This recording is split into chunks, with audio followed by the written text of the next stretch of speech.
एका बाईच्या पोरीचं नाव उषा, तिचं झालं लग्न, ती गेली नवऱ्याच्या घरी आणि त्यांच्या गावात होता सप्ताह.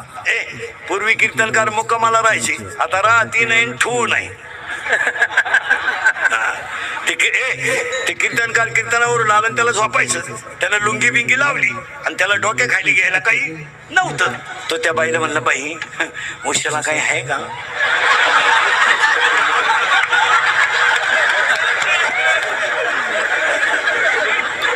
ती बाई रडायलाच लागली.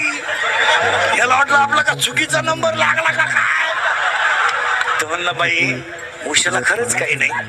ती म्हणली, महाराज 5 वर्ष उशाच्या लग्नाला झाले, अजून उशाला काय नाही. तो म्हणला, तू उशा पुलावरून फेक, मला डोक्या खालची लागत. हात 1, बोलणे 2, हसणे 3.